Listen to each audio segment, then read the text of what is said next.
Alors, la pensée... Ça va pas démarrer. Ah, ça y est. Ça y est. Ça y est. Attends, ça va venir.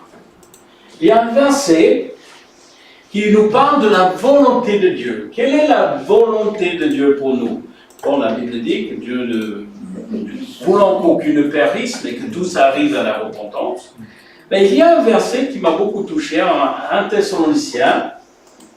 C'est un peu loin. J'avais été aussi proche. Ah, voilà, vas-y. Voilà. Un Thessaloniciens, chapitre 5, le verset 10. Rendez grâce en toutes choses. Mais regarde la suite. Car c'est à votre égard la volonté de Dieu en Jésus-Christ. En toutes choses. Qu'est-ce que Dieu veut? Dieu veut que je fasse rendre grâce quand tout va bien. Est-ce que c'est ça? Oui. Oui. Il y a ça, mais ce n'est pas uniquement ça. En toutes choses. Ça m'a fait penser d'un monsieur qui il est en train de la passer, c'était une poète, hein, et là la pensée c'est qu'il est allé voir une jeune dame, il a commencé à parler avec elle, bon il cherchait les directions, il ne savait pas où aller, il a dit mais jeune fille, vous avez un chien très gentil. Oui, il est très beau mon chien, il est très gentil. Il a dit, et bon, ils ont parlé de... Et puis après, est-ce que vous pouvez me montrer où je dois aller? Il a dit, mais excuse-moi monsieur, mais je suis aveugle. Ah. Et c'est mon chien qui mes yeux. Après, il a vu les enfants qui jouaient, et puis il a dit, hé garçon, viens voir. Et le garçon, il n'a pas répondu. Il s'est approché, il s'en fiche de moi ou quoi? Il s'approche et dit, ah monsieur, je suis sourd, je n'entends pas. Il voit un autre qui ne pouvait pas se déplacer, il n'avait pas les pieds. En synthèse, il y avait encore d'autres choses, mais en synthèse, il a dit, oh Dieu, pardonne-moi quand je suis un peu grognon, car j'ai les yeux que tu m'as donnés. J'ai les pieds qui peuvent m'emmener où je veux aller et je peux entendre les choses. Bon, bien entendu, il y a même certaines choses, juste l'odorat. On ne pense pas beaucoup à notre odorat, mais il y a certains gaz qui, en fin de compte, ils ont ajouté une odeur. Pourquoi? Parce que le gaz, il est dangereux. Et sans cette odeur, on n'aurait pas sa voix. On peut être, bon, dans les mines de charbon, en Colorado, ils avaient même les oiseaux à l'époque. Hein. Avec mon père, on a réfléchi, on a pensé à... Il y avait une explosion, pour faire la production, les patrons étaient sur eux pour donner plus. Alors ils ont mis, il y avait les indicateurs, et après un certain taux de cette gaz, pardon, grisot, c'est que la machine s'arrête. Alors le patron dit, mais allez, ils ont les enveloppés avec un sac en plastique. Et justement, après, ils avaient 18 personnes qui étaient mortes. En réfléchissant à ça, c'est que tout ce que Dieu nous a donné afin qu'on puisse aussi juste le toucher, hein, il y a ceux qui ne l'ont pas. Alors, j'avais cette pensée aussi en psaume chapitre 100. C'est un psaume qui est très intéressant. Il dit psaume de louange. Regarde les verbes, j'ai les mis en rouge. Poussez vers l'Éternel les cris de joie. Vous tous habitants de la terre, servez l'Éternel avec joie. Venez avec allégresse en sa présence. Sachez que l'Éternel est Dieu. Vous savez ça? Oui. Mais des fois on oublie. Hein? Et, ben Dieu, peut-être tu n'as pas vu ça, ou peut-être c'est trop pour... Non, Dieu est Dieu. Mais des fois on essaie de dépanner Dieu, on essaie de débrouiller son Dieu. Hein. C'est lui qui nous a fait tout notre corps et nous lui appartenons. Quelle bénédiction! Nous sommes son peuple. Bon, ça m'a fait penser le passage qui dit, vous qui n'étiez pas un peuple, maintenant vous êtes mon peuple. Hein. Et le troupeau de son pâturage entrait dans sa porte avec des louanges, dans ses parvis avec des cantiques. Célébrez-le, bénissez son nom. Pourquoi? Car l'Éternel est bon. Sa bonté dure toujours et sa fidélité de génération en génération. Le psaume 100, c'est intéressant. Les trains. Bon, c'est pas les TGV, Prévon, il connaît bien.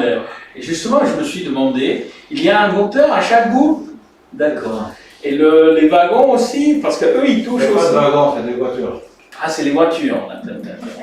Alors, vous voyez les vieux trains, et souvent, on a le train, on a le moteur. Bon, à l'époque, ils ont mis du charbon pour le... Hein, et après, il y avait les wagons. Hein.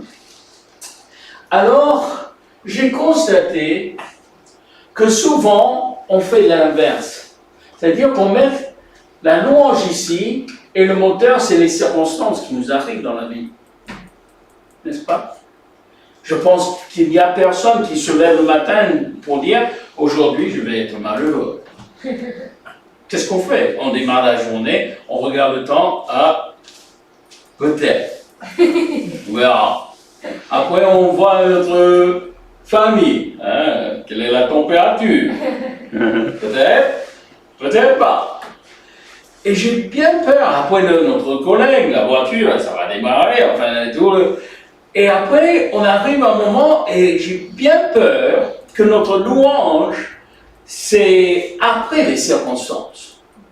Voilà, si j'ai les bonnes circonstances, où le Seigneur nous exauce, des fois on dit, ben, il était temps, hein, quand même, après du temps. Et là, j'ai bien peur que notre circonstance détermine notre joie. Les circonstances déterminent notre louange. Bon, il nous a fait du bien quand même, merci. Hein. Mais je me demande si ce n'était pas à l'envers. La louange doit être le moteur et non le dernier voiture, wagon, je ne sais pas comment dire. La moteur même de notre service. On a vu en Psaume chapitre 1, servez l'Éternel avec joie. Oh, combien on a vu les enfants? Tu peux sortir, au trait des pieds, mais servez l'Éternel. Ah oui, il faut qu'on serve le Seigneur, parce que bon, le Seigneur, d'un cœur reconnaissant. Oh Seigneur, toi voisin, merci. Bon, ok, maintenant. Ça ne passera pas si on fait ça avec notre famille. Hein. Seigneur, remplis notre cœur de reconnaissance. Que notre louange, que notre adoration du Seigneur, que ça soit le moteur, et même pour le service pour le Seigneur. Ce n'est pas une question que je dois le faire, c'est une question que j'ai l'occasion de faire. Je peux faire ça pour le Seigneur. Le Seigneur m'a appelé, le Seigneur m'a donné la force et je veux le faire. Regardez bien. L'effet de la louange sur nous. On va parler de la louange sur nous, l'effet de la louange sur le malin, l'effet de la louange sur le Seigneur, et après l'effet de la louange par rapport aux autres. Premièrement, l'effet de la louange sur nous. Nous avons toujours dans notre vie les côtés positifs et les côtés négatifs.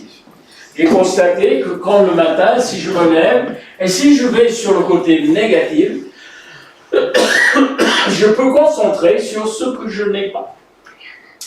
Bon, ce matin, j'ai pas la pêche. Ce matin, j'ai pas ça. On peut regarder tout autour de nous et commencer à faire le bilan de ce qu'on n'a pas. Et là, c'est un spirale qui descend. Ensuite, soit on devient plein d'amertume, en disant, bon, ben, les autres, de convoiter ce que les autres ont, bon, j'ai pas ça, soit ça remplit de l'amertume, soit de l'angoisse. Mais j'ai pas ça, j'ai pas ça, j'ai pas ça. Après, ça peut porter ensuite le mécontentement. Voyez comment ça descend. Et ensuite, la tristesse. Comment tu vas? Bah, tu sais, je pas ça, je pas. Quand même, j'étais étonné parce qu'il y a les personnes. J'avais un ami en Calédonie qui était attrapé la lupus, Georges Taletini, très proche ami. Et là, il avait, bon, son système immunitaire était très atteint. Après, ce qui était touchant, c'est qu'il est allé en Australie pour un séjour de 2-3 semaines. Après, quand il est revenu, waouh! Qu'est-ce que ça? Ah ben, ça va mieux. Je dis, mais comment ça va mieux? Mais les résultats, c'est pas favorable, mais je vais mieux. Mais pourquoi tu vas mieux? Il a dit, parce que j'ai vu les personnes qui étaient dans un état plus grave que moi. Et ces jeunes, ils ont, Hey John, comment tu vas? Et que chaque fois, quand il a posé la question à ces jeunes, mais toi, comment tu vas? Peut-être demain, ça sera mieux. Il a dit, quand j'ai entendu ça, en voyant l'état où ils étaient, il a dit, mais bon, moi, je ne suis pas arrivé à cet état. Et après, bon, j'ai accompagné jusqu'à sa mort. Et chaque jour, ça va, Georges. Peut-être demain, ça sera mieux. Mais aujourd'hui, c'est mieux. Prière. À peu près le même prière. Bon, ce n'est pas une question de ne pas être réaliste, mais c'est une question de où on met notre regard. Et nous, en tant que chrétiens, bon, bien entendu, nous avons le pansement de Nouvel Âge, le New Age, le mouvement qui dit, bon, allez vers les pensées positives. Quand même, il y a quand même quelque chose. Même les médecins, ils ont trouvé, bon, quand même en proverbe, il dit qu'un cœur joyeux rend le visage serein. Et en fin de compte, ils ont constaté que quand les gens sont positifs, justement avec mon père, le médecin lui a dit, là, ça va mieux. Il a dit, c'est à cause de ta foi. C'est un incrédule, c'est quelqu'un qui ne croit pas en Dieu. Il a dit, mais vous savez quelque chose, monsieur, que les autres, ils n'ont pas, et c'est ton objectif, c'est la façon de voir les choses.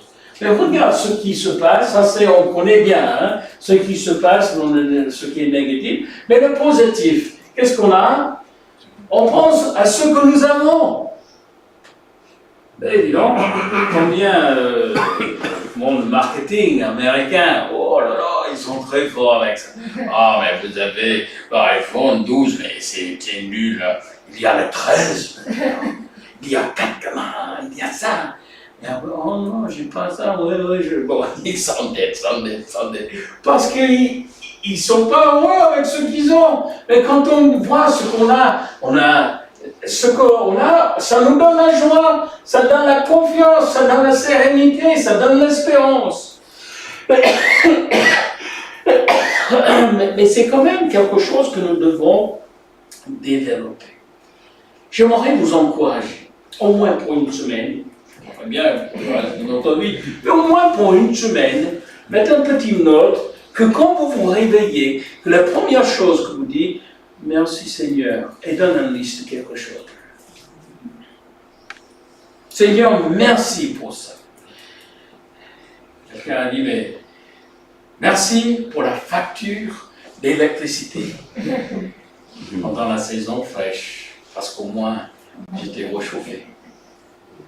Merci pour la maison sale, parce que les enfants, ils en mettent tous les trucs, mais au moins le Seigneur m'a donné des enfants. Merci pour... C'est une question d'optique, hein? C'est une question de vouloir, de dire non, je vais être reconnaissant.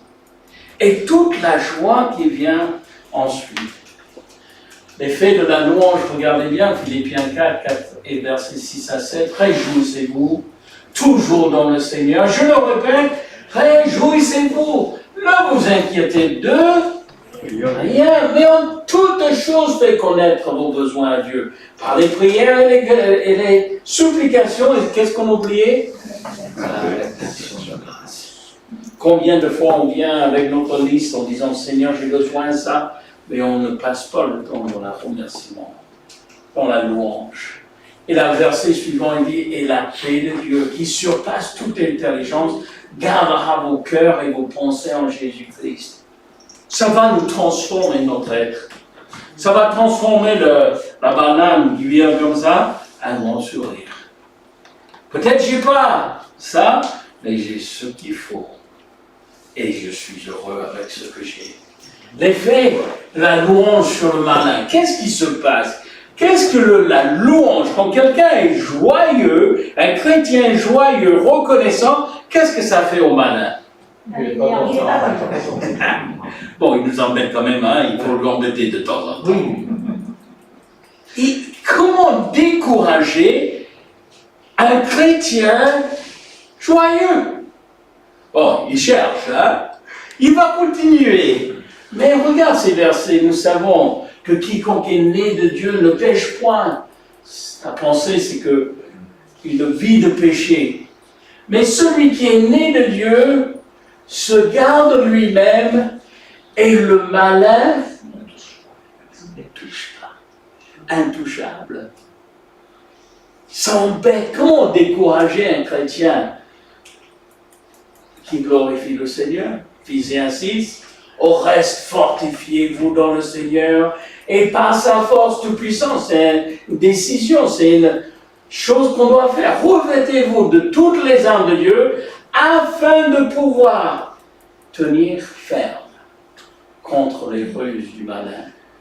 Quand on loue le Seigneur, quand on sert le Seigneur avec joie, quand on entre dans ses présences avec la louange, quand on glorifie le nom du Seigneur, le malin, il est malheureux.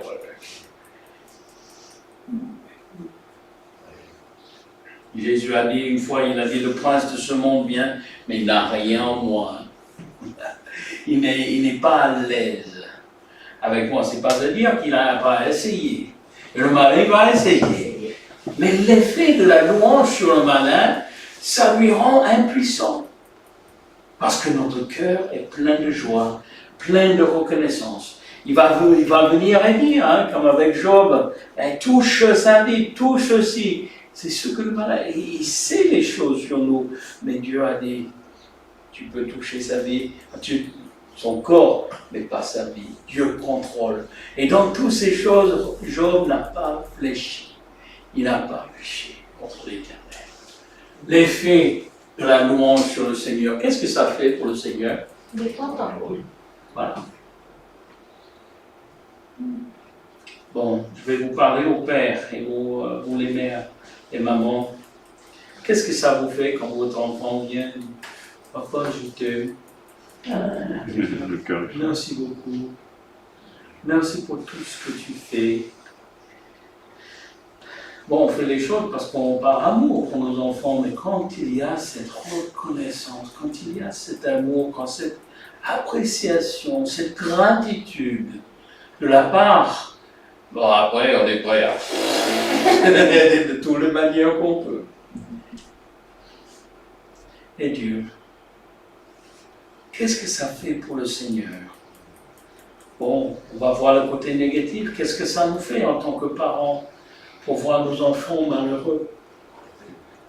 J'ai vu quelqu'un hier qui était, bon, faisait un peu ses caprices. Je dis, oh Seigneur, aide-nous de ne pas faire les caprices. Oui, mais je parle exactement ce que je veux, Seigneur. Imagine pour nous, à un moment donné, on dit, oh, et ça suffit. Arrête tes caprices. Et nous, en tant qu'enfants de Dieu, oui, mais j'ai demandé au Seigneur pour ça, mais le Seigneur ne m'a pas exaucé. Mais c'est pour notre bien. Il nous aime, c'est le meilleur chose pour nous. Oui, mais j'ai voulu. Oui, mais ce qu'on veut, c'est pas toujours bien pour nous. oublié où j'étais, donc il y a plusieurs. Mais il y avait une maman avec sa fille, et puis sa fille a insisté pendant 15 minutes. Ah, je te fais plus en voyage, je vais te voilà. Ah, mais c'est. Depuis le petit gosse, c'était la gosse, bon, elle savait que si elle persiste. Mais comment on fait les caprices avec Dieu? On doit être heureux, reconnaissant. Le peuple que je me suis formé, on est préparé. Dieu nous a formés pour faire quoi? Pour publier. Il publiera mes louanges. L'Éternel prend plaisir en ceux qui le révèrent et ceux qui comptent sur son amour. Psaume 149, le verset 1, verset 4. Louez l'Éternel, chantez à l'Éternel les chants, un chant nouveau. On est presque terminé, Marie, si tu veux. Ah, tu veux prendre? Ouais, on est dans peut-être 5 minutes. Hein. C'était très sage ce matin. Louez l'Éternel, chantez à l'Éternel un chant nouveau, chantez les louanges dans l'assemblée des fidèles, car l'Éternel prend plaisir à son peuple. Il glorifie le malheureux et le sage. Et après, en dernier, l'effet de la louange sur les autres. Qu'est-ce qui se passe quand on voit quelqu'un qui est dans la louange? C'est contagieux la louange. C'est ça. J'ai vu quelqu'un, bon, dans mon trajet, et là, il aime bien siffler. J'aime beaucoup quand Philippe, ton fils, j'aime bien la façon qu'il siffle.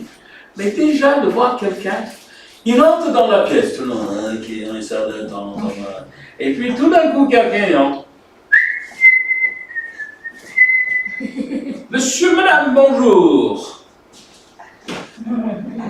Qu'est-ce que ça change, hein?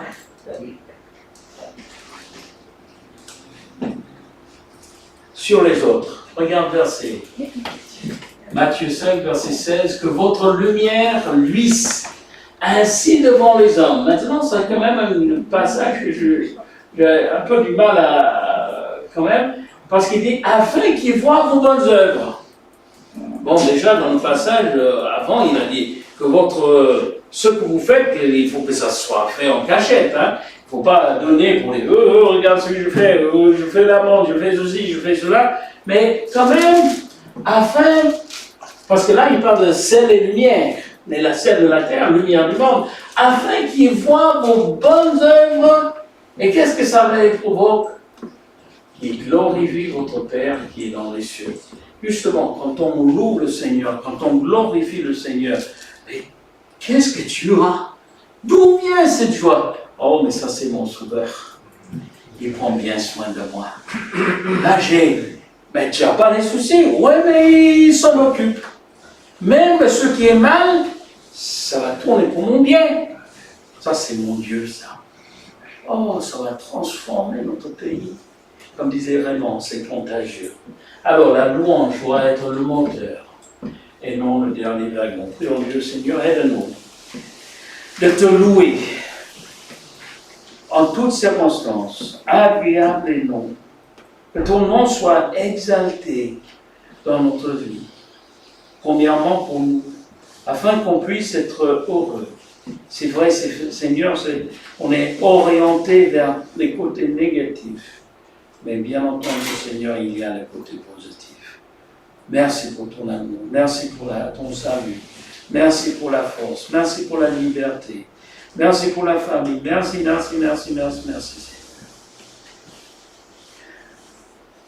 Et ensuite, Seigneur, notre louange, notre adoration de toi, ça empêche le malin d'avoir la victoire sur nous.